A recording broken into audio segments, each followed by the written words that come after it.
What's up guys, we're back again with another video, and today I'm going to be showing you the top stretches and movements you need to be doing before each and every one of your workouts. For the past 2.5 years that I've been training calisthenics, I have not gotten an injury once, and I'm grateful for that. But most of it comes down to dynamic movements and stretches I do before each and every one of my workouts. We're going to be focusing on the dynamic part of stretching instead of the static part of stretching, because usually when you hold a position for more than 10 seconds, you kind of lose that explosive power that you need for certain movements such as the muscle up or the pull up. So we're going to start this routine from our neck. We're going to move down to our shoulders. I would suggest having a resistance band next to you because we're going to use the resistance band to loosen up the shoulders. We're going to move down to the back area and then end it off with the core, the hips, and the legs. If you have a foam roller, I'm going to be doing some stretches at the end with that, so you can stick around for that, but let's get on with the routine. So let's begin with the first stretch and dynamic movement I always do before my workouts, and that is neck circles. So we're going to try to sit straight and bring our head down to our collarbone. And we're just going to do circles counterclockwise. Really feeling and getting used to those cracks. Since a lot of people complain about having neck strains or neck tightness, so really just move your head around slowly. Feel a position that's tight, move around with it. You can go the other way. You can hold it at some positions where you feel tightness. You can do little head jerks, slow pushes to the side, even up.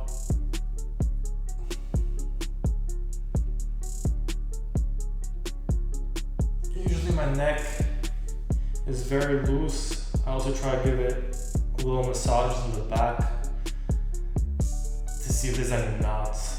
Because if you're holding certain positions such as the front lever or the planche, your neck is always uptight. And if you pull it too hard, you're gonna be out for a couple of weeks. So just make sure everything here is loosened up. Do some circles, and when you're ready, you can move your shoulders. Feel the connection between your neck and the shoulders because they're basically intertwined. Just move around the shoulders, and I know I said we're going to be going down to the shoulders, but usually after the neck area, I always go down to the wrists. And the wrists also are always the most tight when it comes to calisthenics, especially if you're doing freestyle or doing skills or just high repetition routines. You're gonna feel your wrists and your forearms. So I would just do a couple of wrist circles here and there while holding the forearm.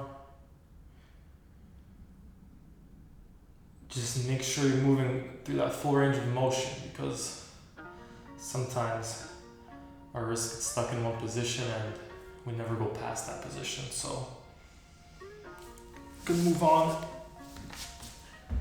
to one of my favorite wrist stretches, and that is the wrist leans. So you're gonna place your palms fully on the mat or wherever you're stretching and just do some leans side to side. You should feel the majority of your lats, your forearms, your biceps. And really feel that stretch go all the way down to your lower back.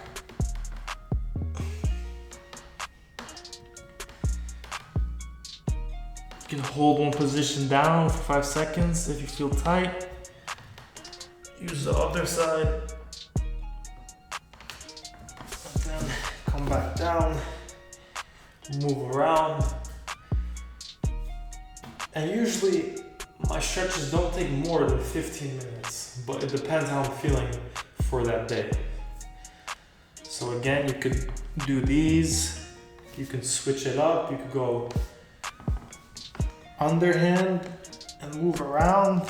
This, you really feel the forearm part more than anything else. And this is especially tight if you're holding onto the bar for long and you're doing a lot of pull-ups, freestyle, all that stuff. So just do mini pulses, feel it expanding. You can do one side like this, one side underhand, or the other way. Just do a couple leans. You can also feel your shoulders on this.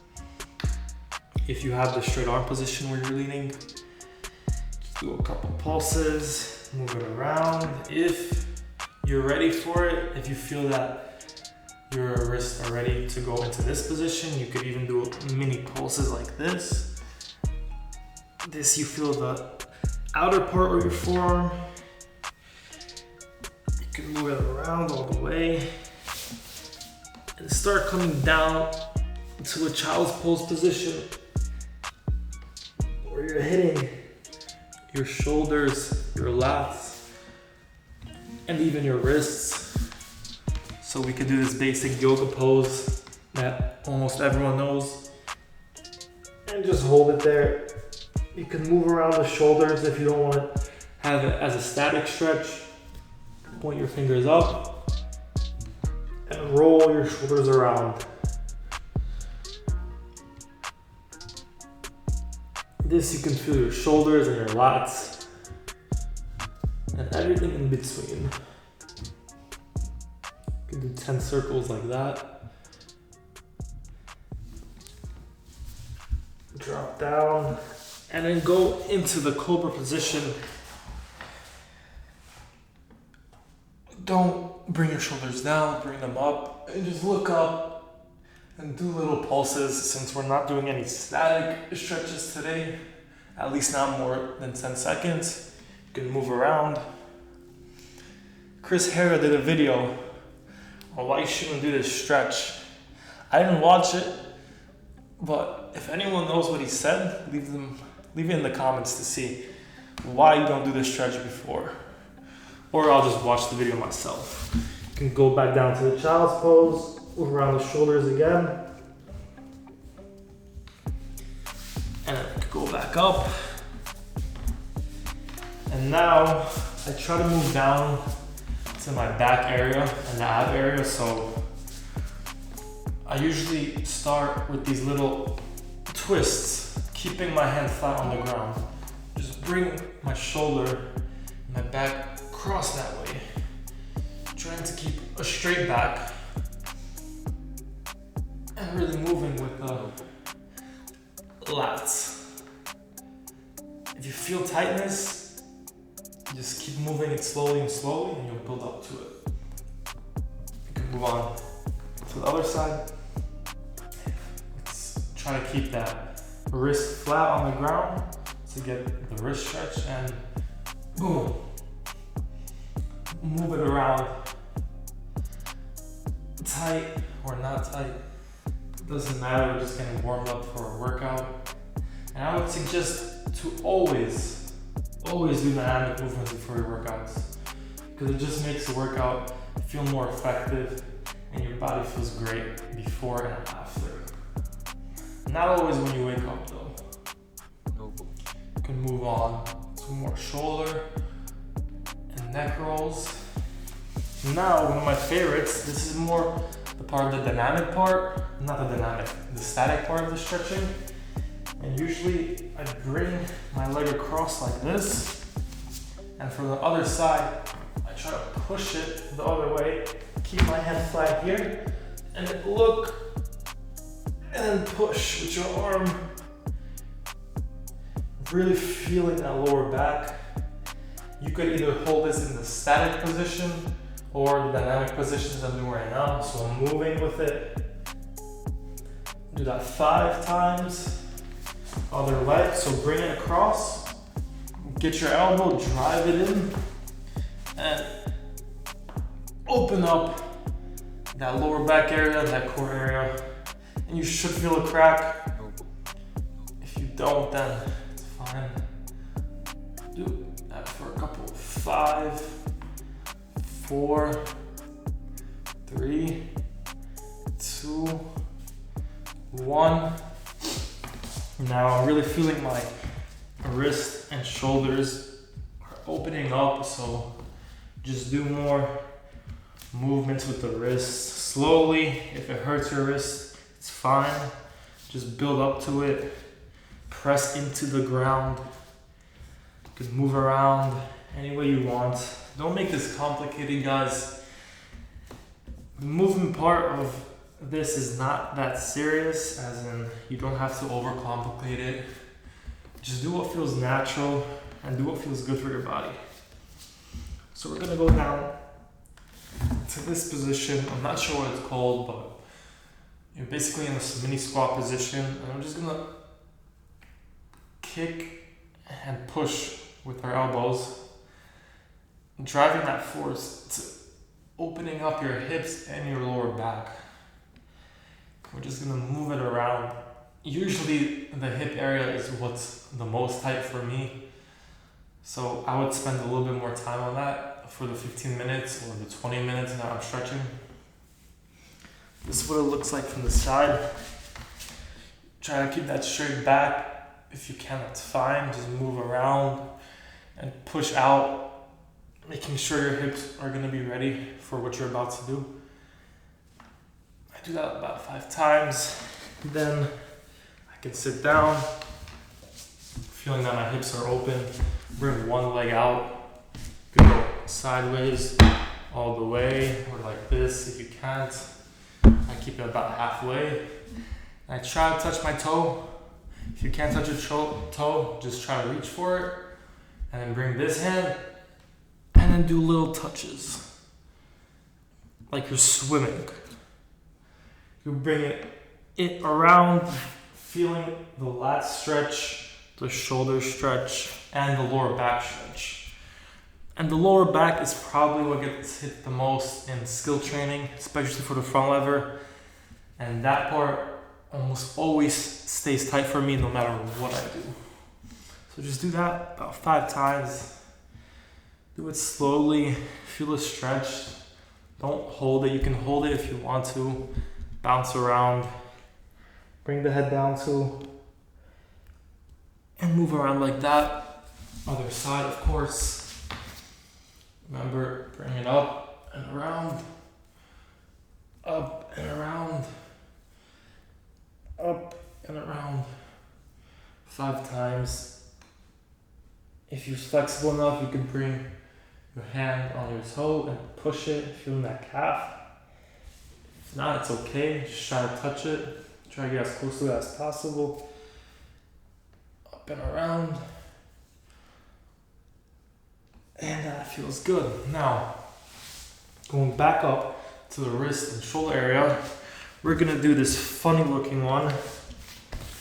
Not the best one for guys to do, but I would suck it up and, drop the ego. So again, place your hands on the floor, move around, and now we're gonna try to depress the scapula, bring it down, depress, lean, and then arch your back and feel that spine and pelvis area move around.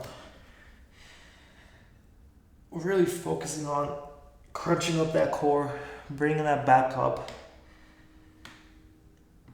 And this position you're gonna want to be aware of if you're training for skills, to have that posterior pelvic, to not have that posterior pelvic tilt, and to have that hollow body position for certain movements.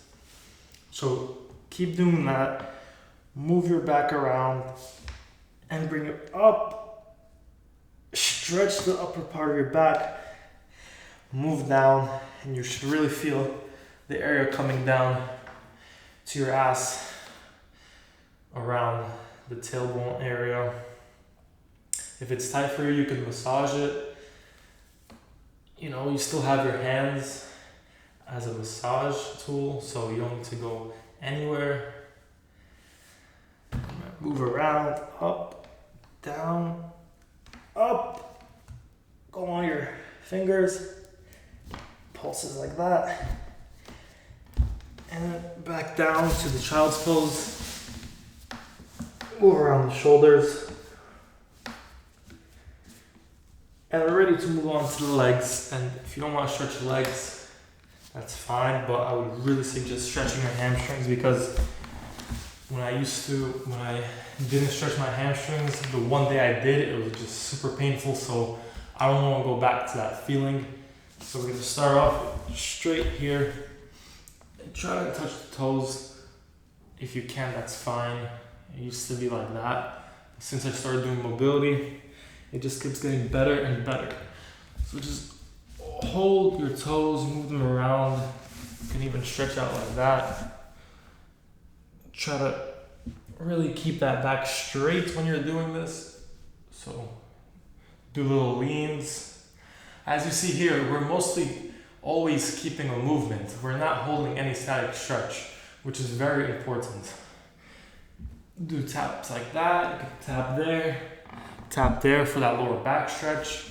Tap here, tap here, tap here.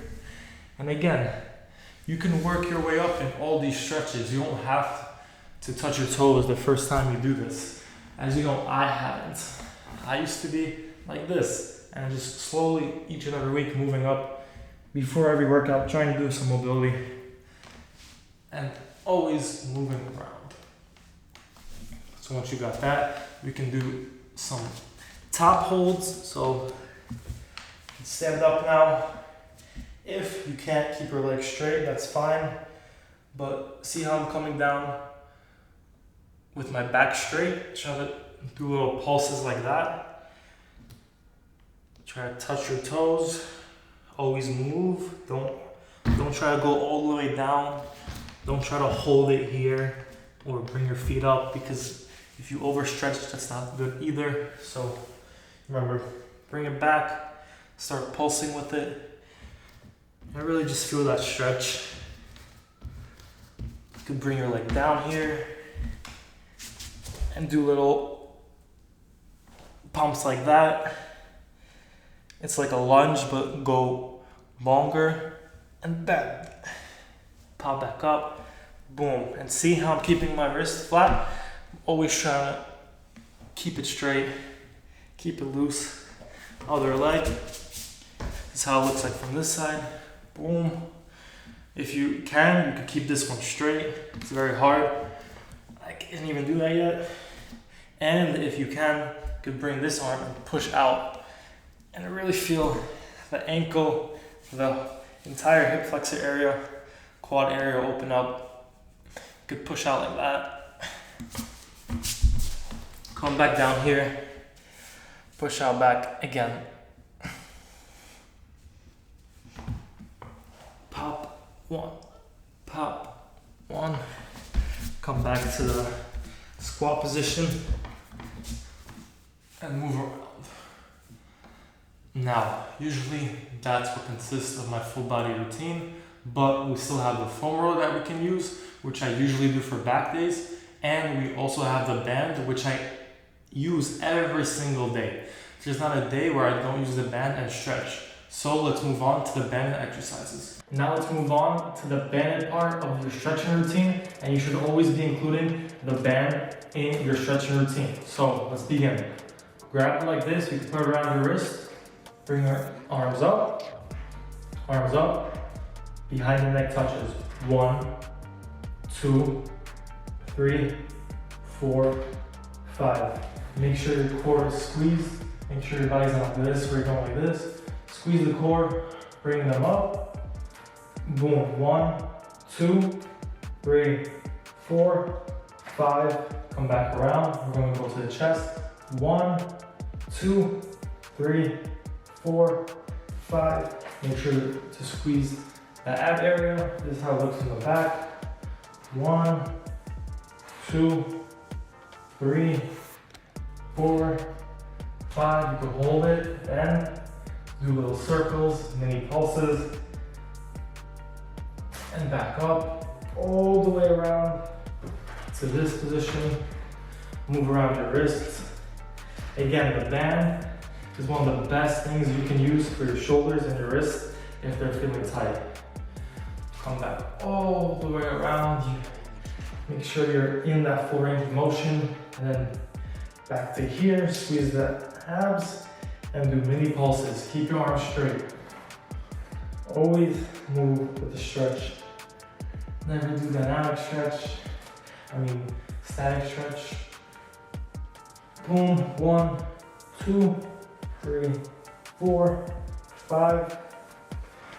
This actually gives a bit of a pump, but it's supposed to because you're moving through that full range of motion. Again, always try to use a band before your workouts. You can do way more with this, but let's move on to the foam roller part of stretching.